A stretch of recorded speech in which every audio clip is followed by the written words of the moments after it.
Hello, and welcome to the session on why quantum is around the corner and why it is not. I'm Jennifer Schenker, Editor-in-Chief of The Innovator, and I'm very pleased to have with us here today Lina Odersheda, who is Chief Scientific Officer, Planetary Science and Technology at Novo Nordisk Foundation. We have Doreen Bogdan-Martin, Secretary General, International Telecommunications Union out of Geneva. We have John Martinez, Professor Emeritus, University of California, Santa Barbara, USA, Nobel Prize-winning physicist. And joining us a little bit later will be Arvind Krishna, the chairman and CEO of IBM. So I'm just going to take a moment here to set the scene. Quantum technologies are advancing rapidly across computing, communications, and sensing, ushering in a new technological era. Quantum computing is poised to outperform classical systems in solving complex optimization, simulation, and cryptographic challenges, with far-reaching implications for finance, healthcare, climate modeling, energy systems, and more. Quantum communication leverages the principle of quantum mechanics to enable tamper-proof, future-resilient encryption, strengthening cybersecurity at a moment of escalating digital threats. Quantum sensing offers unprecedented measurement precision, enabling breakthroughs in medical diagnostics, Earth observation, navigation, environmental monitoring, and industrial quality control. The global momentum behind quantum is quite strong. Public sector investment alone now exceeds $40 billion, complemented by significant private sector research and venture funding. As these technologies converge, they are expected to solve problems previously considered intractable, driving profound economic, scientific, and societal transformation. So let's start about talking about the technology's potential. And what's more natural than asking a Nobel Prize-winning physicist whose technology has actually been used by both Google and IBM, two major players in the quantum race. So, John, give us your big picture perspective on quantum's potential. Well, I got started in quantum way back in graduate school. It was the experiment I did was my thesis experiment, and it was very much fundamental physics at the time. And the basic explanation here is that we use quantum mechanics to describe how atoms works, or molecules, fundamental particles, microscopic particles. And at the time, there was a question whether macroscopic systems, like the current and voltages in an electrical circuit, our circuit's about a centimeter across, can you see quantum mechanics in that? And there's some fundamental reasons to believe that, but it motivated myself and Michel Devoret and John Clark at UC Berkeley to do these experiments and to show quite conclusively that it did obey quantum mechanics and the like. But I think the important part of that is we laid the foundation of how these devices work, kind of a combination of microwave engineering, fabrication, quantum mechanics, which then set the stage for people to think about eventually making qubits and building a quantum computer. And it took a few years for the theory to kind of define what a quantum computer was and what you had to do. But with that and government funding became available, me and many other people around the world, in fact, started working on that, and we just developed the technology. You know, and to get this to work, I would say that nature was very kind to us, so that although we had those initial experiments, we were able to figure out, like, so for example, materials engineering over the time, how to get that to work and build very complex systems. And I think it's great that there's many people around the world right now trying to build a quantum computer. I have a company where we have a unique view of how to build that I'm very excited about. And I think it's going to continue with superconducting qubits on this road for many years to come. Okay, thank you. Let me turn to you now, Lena. So where in healthcare could quantum technologies unlock fundamentally new capabilities that classical computing and even AI could not do? Yeah, well, so it depends, I would say, on which time scale you ask. So if you ask about like now in the near future, I would say quantum sensing is likely the quantum technology to make the largest impact in healthcare and diagnostics. So quantum sensing can be used for detecting cardiac diseases, can be used for detecting malnutrition, can be used for detecting brain activity, metabolic dysfunctions, etc. So already today, actually, there are prototypes of quantum sensors which are in function at hospitals around the world using entanglement, basically, to make extremely sensitive measurements that does benefit patient care and diagnostics.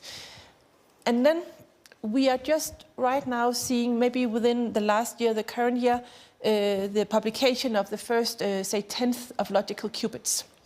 So when we have on the order of, say, 50 logical qubits that are well functioning in a quantum computer, there is hope that we can start simulating small molecules over timescales and under conditions which are physiologically relevant. And here we will see a real change, a real supremacy when it comes to biomedical applications. So if we choose smartly, like tiny peptides, tiny molecules, but with an important impact, and then we use the new computers that are just being, emerging right now. There's like maybe 3-4 companies that have these capacities. Then I would say even within a year, we will see supremacy on those. And then if you move even further into the future, say maybe another 5 years, then we'll see the fault-tolerant quantum computer. And then we'll see huge acceleration of drug discovery, for instance. Okay, so clearly, quantum is going to have a huge impact on business, but as someone who does research, what are some of the non-obvious applications that you would see coming for quantum? I'm not quite sure how to answer that question, but I just want to go back to my thesis experiment, Okay. looking at something very fundamental. Building a quantum computer was completely not obvious to me at the time. And it was only because of some very deep thinkers around that time who started thinking about quantum computing. One of them was Richard Feynman. I actually learned about quantum computing from him. And it's just an interplay between the theorists and then proposing experimental systems and developing it. But it's been 4 decades in development. And to do something as radical as improving present-day computing, really takes a lot of people and a lot of time to kind of develop it and understand. Many, many developments have had to happen over the years. So clearly, quantum is a step change in computing, and uses completely different principles, and the people who are specialists in today's computing, will not be the specialists in tomorrow's computing. And there's a race now by governments around the world to, get to this quantum advantage first, Right. And because it is so game-changing. But that brings in some other... I just want, sorry to interrupt. Sure. Everyone wants to be there first. But if you're not first, but you have a good effort in your country, you'll then have the expertise to take advantage of what everyone else is doing it. So I think this global investment in quantum computing is good because we will all be ready when some breakthrough comes through. Well, it is important that we all be ready. And that's where I want to turn to Doreen, because excitement about the technology led the United Nations to proclaim 2025 as the year of quantum. Some countries risk being left behind. The fear is that a growing global quantum divide between countries with established quantum technology programs and those without will lead to significant imbalances in core areas like healthcare, finance, manufacturing, and more. So when the World Economic Forum published a report 2 years ago on the quantum economy blueprint, only at that time 24 out of the 193 member states of the United Nations had some form of national initiative or strategy to support quantum technology development. So what lessons from previous technology waves like mobile networks or the internet should we apply early to quantum to promote inclusion and shared economic benefit? Well, thanks, Jennifer, and great question, and I think also so relevant to the theme of this year's Davos. I mean, to have dialogue in this divided world, and I think the world is very divided when it comes to technology, be it quantum, artificial intelligence, or even things like basic connectivity. And I also wanted to say that in terms of timing, what I found interesting, it's only Wednesday, we have 2 more days to go, but in terms of the discussions and things I'm hearing, a lot of it's still on artificial intelligence, but we're seeing more on quantum. I think the difference between this year and last year is that I'm hearing responsible AI. I'm hearing, let's put humans back at the center of AI discussions. Let's make it focused on people, on purpose, and I think that's encouraging. When it comes to quantum, yes, last year was declared the International Year on Quantum, I think in part because it was about building awareness, about the importance, about the potential, about the opportunities.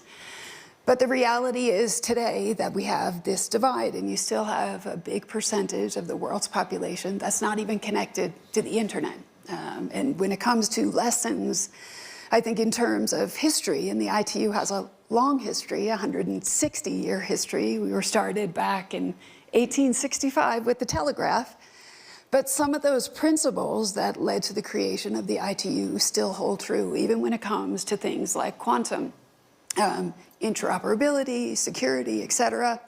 And I think coming to those lessons, if we think about mobile technology, some of us are old enough to remember having 2 phones, having the GSM phone, the CDM phone, a CDMA phone, and it was because we had fragmented policy approaches. We had a fragmentation when it came to standards. I think when it comes to the internet as well, it was a different kind of model, multi-stakeholder, open. Yet today, we still have these 2.2 billion unconnected. And so I think when again, coming to quantum, also looking at AI, we have to focus on the policy piece. We have to focus on the standards piece. ITU has a big role in standards making. We work with different partners, ISO, IC. We have about 40 standards linked to quantum communication networks. Working with some 300 experts, 100+ organizations. So I think that's a start. But we have to make sure that we try to do these pieces in parallel. Things are moving, 30+ countries now investing, but we have to make sure that we try to put the policy pieces, even the skilling pieces. A lot of talk around these halls about the future of work. What should young people be studying? We need to make sure that we're also building a quantum future, and what kinds of skills will young people need. So we've talked about, the challenge of making sure that every country, can work on this and that we have inclusion.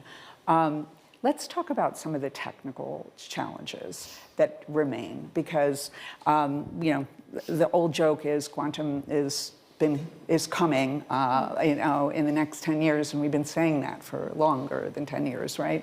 But now it's getting closer, but there are still significant technological challenges. So, Lena, which challenges do you think are the most difficult, and how far are we from the quantum advantage? Yeah. So I think, qubits exist and have existed for quite some time now. The thing is, it's not just a matter of having a qubit or having a number of qubits. It's a question of the quality of the qubits. It really boils down to how well can you control the material, how well can you control the individual electron, how it communicates with the rest of the world, the individual photon, how can you place the atom onto the crystal with a certain polarization, certain positioning, etc. How reproducibly can you do that? Because if you can do it with extreme control, then you have a high quality of qubits, and you also need to be able to scale it. So you need quality, you need scalability, you need speed. All those you need, and you have to be really strict on those parameters.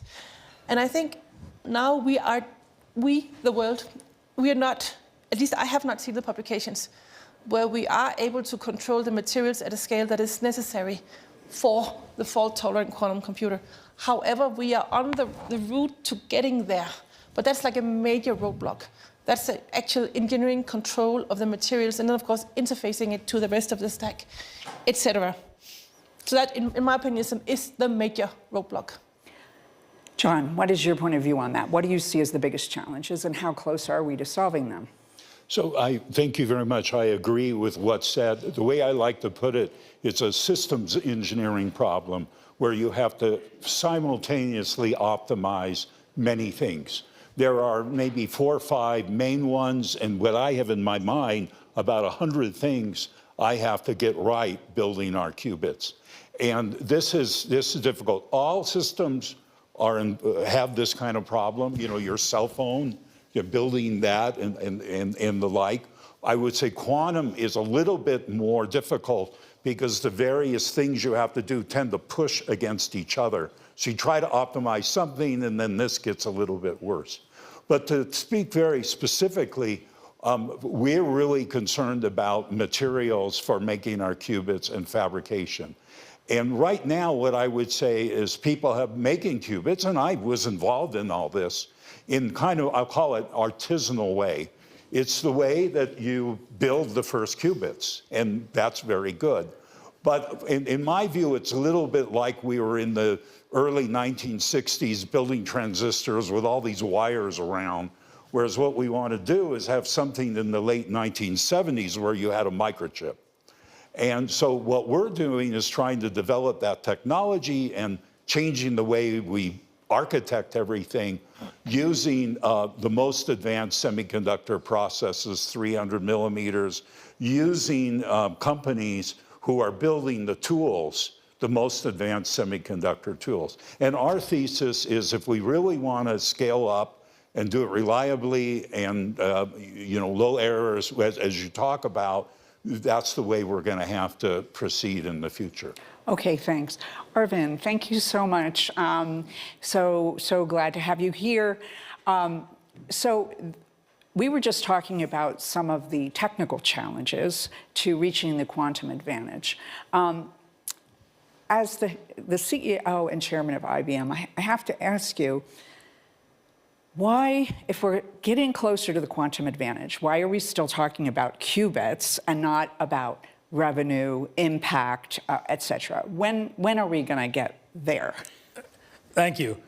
I'll answer your question in 30 seconds, but I first have to acknowledge, maybe you covered it before I came, but Dr. Martinez deserves a lot of credit for the work going back all the way to his doctorate and first postdoc, because the technologies that I believe are going to bring useful value to this room were first invented out of his early work.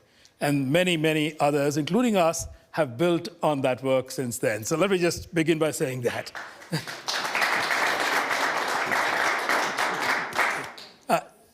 Look, it is not yet commercial because we are not yet at a scale that can bring a lot of useful value. We can see it around the corner. Mm-hmm. We can debate, is that corner 2 years, 3 years, or 5 years? I'm probably in the middle of that. Some others have said 10 to 15, and then they had to walk their words back. That maybe it's closer than that. The reason always is you have to first convince, and I think it's authentic, that the science community, not every scientist, but let me call it, the science community should be convinced that this completely new form of computing, and I try to strip the esoteric language out of it by saying, look, it does a third kind of math. Normal computers do, I'll call it a little bit superficially arithmetic, but let's call it algebra. GPUs or AI do matrix math. These do math on which, the math was actually invented before quantum mechanics came, around Lie algebras and math like that. So these are going to do that. So the question comes to, when will we have the scale on which you can do something that is unlikely that a classical computer can do? I think that moment will come in 26 or 27, so it's not that far away. That doesn't yet mean that it is cheap enough and you can do it with enough repetition, with fewer errors. So then another year or two to reach that point. So I actually believe that the path from now, not to the end, not to the eventual quantum computers, but to the first ones that have incredible commercial value, is an engineering path as opposed to science. When I say science, I mean, do we know how to take quantum states meters away? That's a science problem. We think we can do it, but we don't quite know how. Can we confine it, as Dr. Martinez said, to one semiconductor, maybe in one cryostat? Yeah, we think we know how to do that. So to make that work is engineering. And as I think the world has realized, when it's an engineering problem, those with enough grit, the expense, the talent, can usually get there. Okay. When it's a science problem, then you need science to be, maybe discovered is the right word, maybe invented is the wrong word in science. Okay, so which industries, from IBM's viewpoint, which industries will see the most impact first? Are some industries benefiting now? I don't think anybody is benefiting now. I think people have concluded they can benefit when we get to this. I have held a very strong point of view. Number one is going to be simple materials. Let's call it simple molecules. Molecules with a couple of hundred electrons or less. So think maybe lubricants from fuel. Lubricants are very important because they can reduce the amount of energy needed. Today, we get 30% of the oil out from an oil well. That's it. If we could get a better lubricant, maybe that can turn into 40. That means less drilling, less environmental impact, less lots of things. But simple molecules, maybe we can turn quantum computers to say, is there a better material to do carbon sequestration? Those are the kinds that will be number one. By the way, the materials industry is a multi-trillion-dollar industry.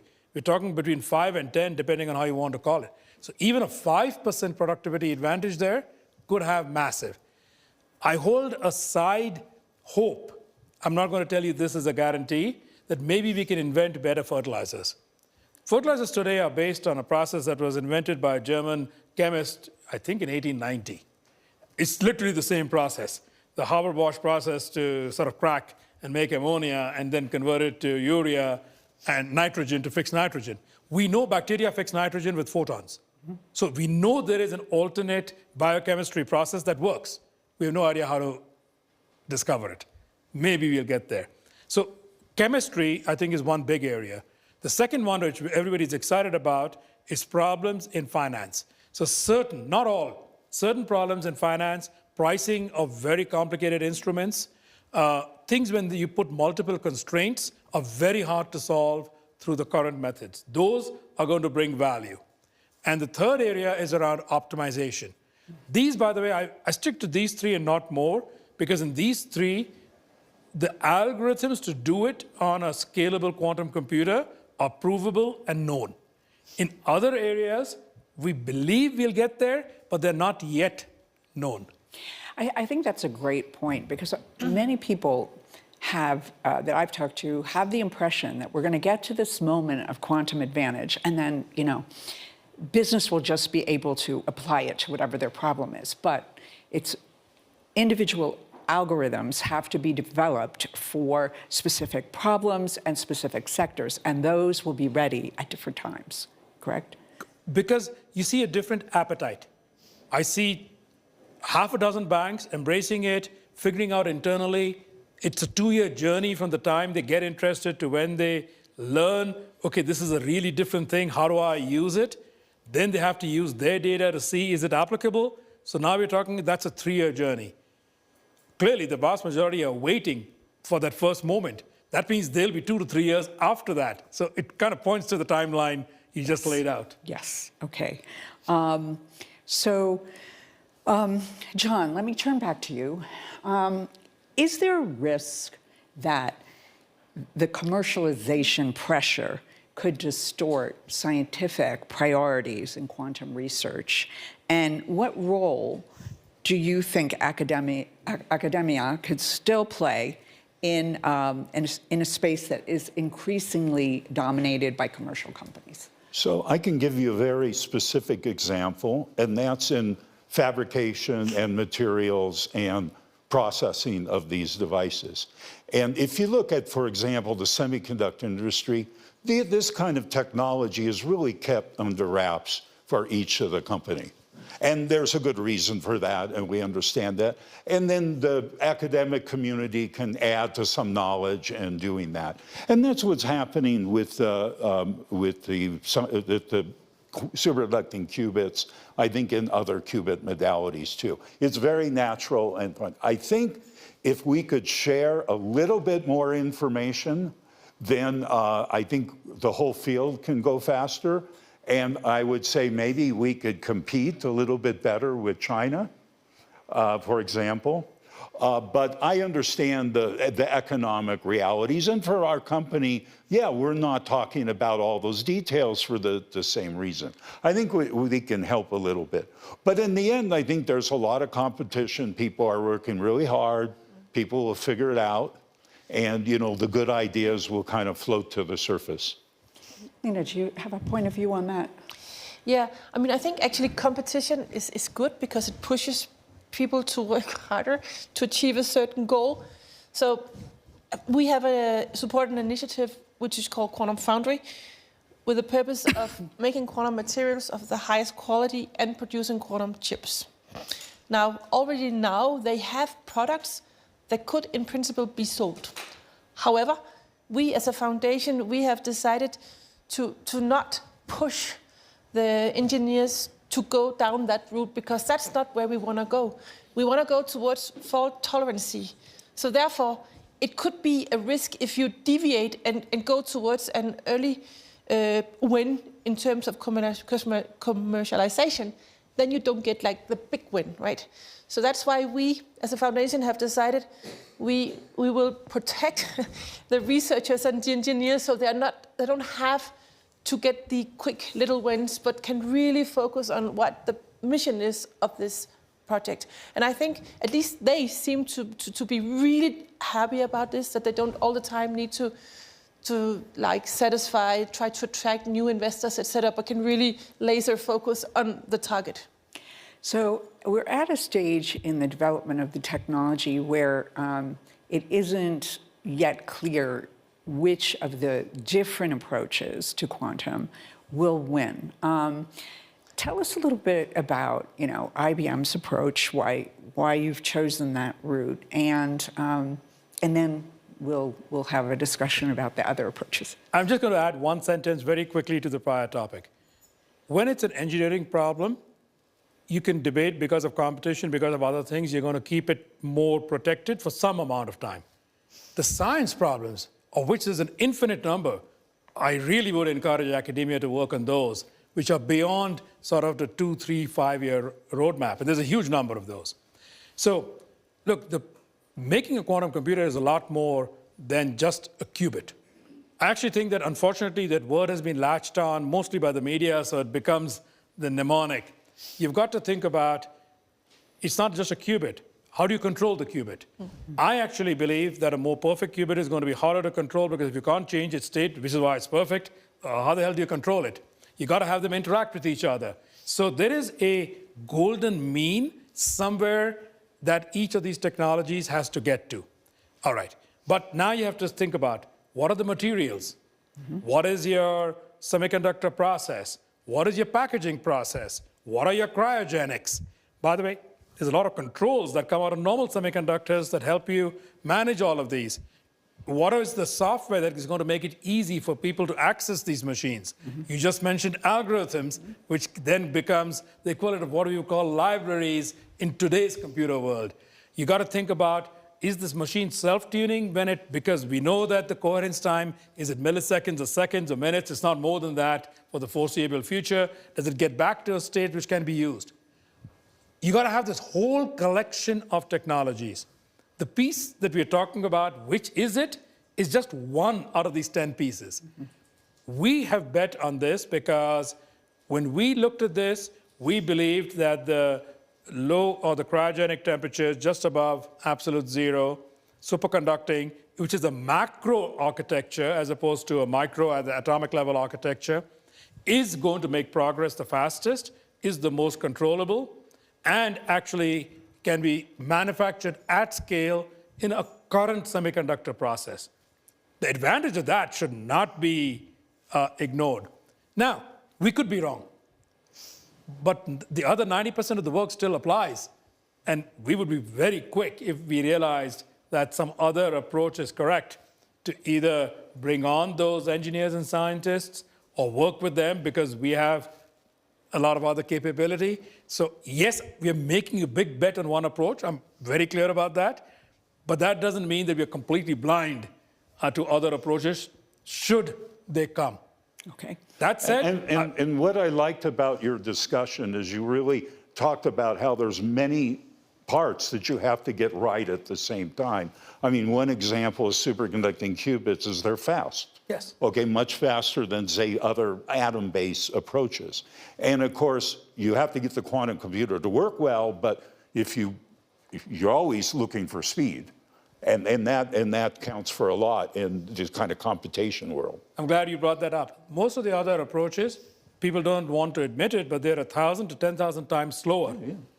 So, okay, so unless they're 10,000 times better, the speed you get on the first approach is going to win. But we have to get lots of things to work well. We all And are I didn't even aware of mention that. error correction. Yeah. Okay, so Lena, what's your point of view on the advantages and disadvantages of the different approaches? So I would say we take an approach where we build 4 platforms simultaneously because they each have different capabilities and pros and cons. Like the neutral atoms, they may be able to store information for a longer time. So it may be that the optimal solution would be a combination of different qubits. And that's our approach, actually, is that we keep on going with 4 different platforms in our program and then find out how would they optimally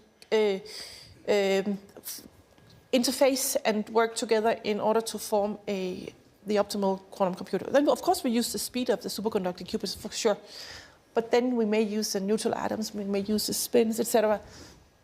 Yeah. Okay, so assuming that the technical...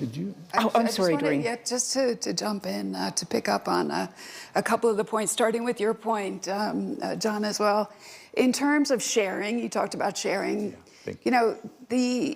On a global level, like the ITU is a good platform for sharing because we have the engineers, we have a whole bunch of scientists, we have the academics, we also have the private sector and governments. And I think when it comes to this space, my hope is we don't come back here in 5 years and say, oh my God, quantum's done all these things just for a handful of countries, and we have all these other countries that are left behind. So, to be able to have that kind of sharing in a global platform, I think also helps move the conversation forward. Could I jump in? I think on many of the layers of the complete stack, you can talk about doing that, and I think it could be done. For some of the core technologies, when something could also be a weapon, as in decryption, then you actually reach all kinds of concerns around, if you share, where do you stop the boundary? And I think it's impossible to stop the boundary, which almost prohibits sharing for some of the most critical elements at this stage of the evolution.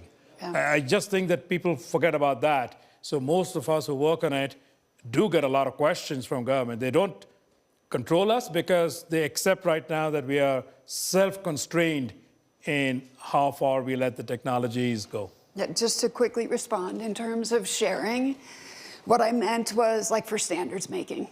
So we're in the process of upgrading our X.509 standard, which is the security standard for digital, to take into account quantum, right? Because one of the biggest vulnerabilities is I think that's a great legacy example. encryption.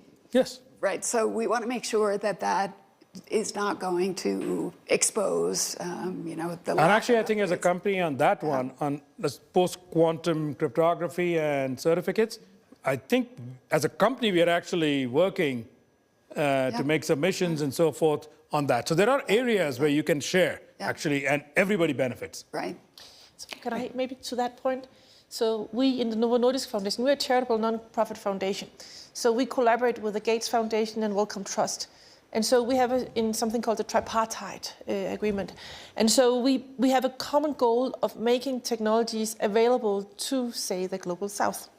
Of course, we do this in a responsible manner. Also, there's, as I was saying, a major difference between, say, artificial intelligence, which by now is quite mature and yes, can be shared and should be shared and can really accelerate, say, health in the Global South, and quantum, which is definitely not mature at this point. So my guess is that if we look, say, 5 years down the line, some quantum technologies will be available, but probably will be lagging some years behind, like in the countries where they're developed, depending, compared to the Global South. But I'm quite sure they will be available, but maybe later. But then on the other hand, they may have actually the advantage of, sometimes, as you also said, there's an advantage of being a second mover. The advantage of being first movers, yes, but then you also make all the mistakes. If you're a second mover, then you can learn from everybody else's mistakes and you can simply go faster. Yeah. Actually, I think the Global South will get it at the same time because everybody is going to give them is remote access. We've all learned that remote access and cloud approaches work. So we will absolutely get it. But I actually think that if I think about algorithms, if I think about use cases, if I think about cryptography, if I think about safety, if I think about cryogenics, I think those are all areas where it's hard to assert that those should be constrained or kept to only one place. Maybe we should spend another minute or two on post-quantum cryptography and how businesses should be thinking about that, what they should be doing to prepare. Do you want to take that? I'll start. I'm sure they all have an opinion too. The cryptography that looks like quantum cannot crack is well known and well understood. It's based on a mathematics field from 30 years ago called lattice cryptography. And from everything that the deep cryptographers, not just in corporations, but in academia and in governments around the world have studied, that approach is valid. NIST ran a competition starting 10 years ago. 200 people submitted. They picked 4 out of the 200 that they felt good. I think that those 4 is a great starting block for the world to use. Now, when is that moment coming? Because people say, well, if it's going to be in 2045, I don't really care. I would assert that, not that I'm saying it'll happen, but people should be prepared that maybe by 2030, maybe by 2035 at the outset, nation states may have the capability. So what are you putting out that if somebody captures, they can't break today, but they could break, and if it is still of value in 10 years, maybe you should think about doing it now. Yeah. I think this is like a Y2K moment, but maybe smaller, because these other alternates are not actually more complicated than the current. You just have to change. And I completely agree with the time period, 5 to 10 years, and that we should preparing now, that it could happen in 5 to 10 years, and we have to start preparing now to switch over into something that's safe. By the way, that advocacy that's what ought to be done is something actually that your organization could be doing. Yeah, exactly. Because that is a more neutral place, because if we say it, it sounds self-serving. Yeah, no, absolutely. I don't know if I can have a wish to you. if you could somehow work for the fact that it would become mandatory in the European Union to use those standards and to prepare, and not just a recommendation. Because if it's just a recommendation, then you have the weakest link in, say, the finance chain, and then we are pretty much in trouble, all of us. Finance, healthcare, government. I mean, do I really want my messages being listened to by somebody? Exactly. So it should really be a requirement that you need to live up That's to what I those meant by standards. advocacy. Yeah, no, I get it, I get it. I mean, just a couple quick things that we're doing. So we started this Quantum World Tour. So we're trying to showcase what different countries are doing in terms of policies, in terms of technologies, and I think that comes also back to the sharing and to the advocacy. We also launched something called Quantum for Good, coming back to your healthcare reference, trying to put the spotlight on like what are the solutions that we can be looking at. When it comes to the standards piece, so our standards are voluntary. Exactly. We make recommendations, but we do kind of highlight what's working and what's not working. And so I think that could be something that we can take further in terms of. But maybe the way to go is you go, ITU has a standard. I'll put the word voluntary aside and say it's a recommendation, but it's something that experts have looked at. But then maybe there is one person who advocates and takes it into the EU and says for banking and healthcare and a few things like that, the EU can mandate it. Because I accept that you can't mandate companies, but the EU can. That's one way to do it. We know in the United States, there's a pretty heavy mandate in parts of the government because they put out an executive order. So it's not a law, but there is an EO that says that every agency has to think about what they're going to do in the next 2 years. So they've got to come back with explicit plans. But that's confined to government right now, not yet outside of government. So keeping on, since we're almost at the end of our panel, keeping with the theme of being prepared, I'd like to ask each of the panelists, what are the one or two things that every company, every country should be doing over the next 1 to 2 years to prepare for the age of quantum?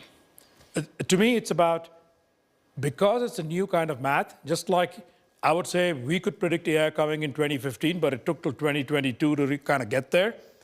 It takes years to get used to the new kind of math and what could be of value. Forget, is there a quantum computer? Assume there will be one. So ask yourself the question, how long will it take? Who are my unique 3, 4, 5 people who can map between the old world and the new world?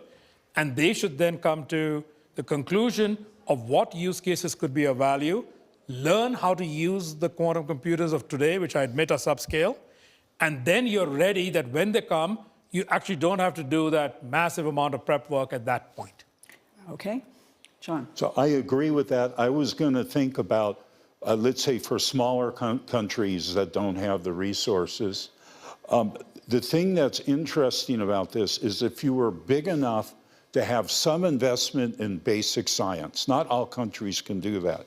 But if you're big enough, this is a really interesting area to invest some basic science funding in because there are potential practical applications. And especially if you look at the theory side, there are a lot of theoretical problems. And as a small country, if you have the right person, they may be able to invent something that's quite important and impactful for the field. So I think of it as a very good fundamental science project. Okay, great. Lena.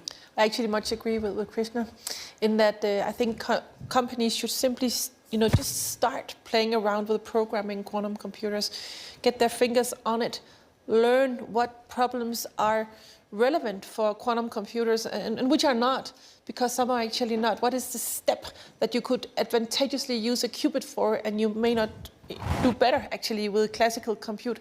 This is not easy, this is really difficult.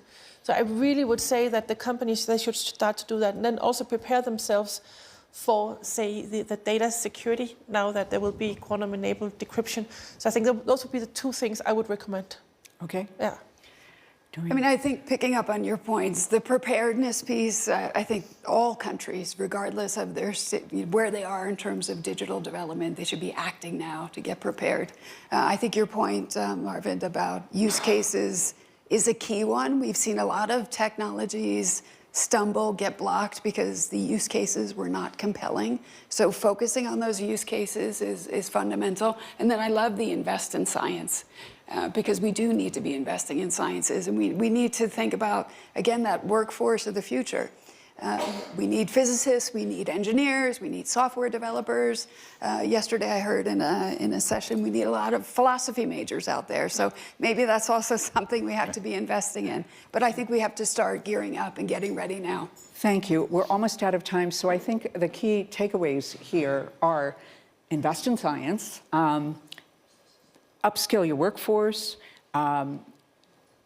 think about use cases. The quantum is coming. The impact is not being felt yet, but there will be a huge impact. And we need to start thinking now about inclusion and equity. And with that, I'd like to thank our panelists. Thank you very much. Thank you.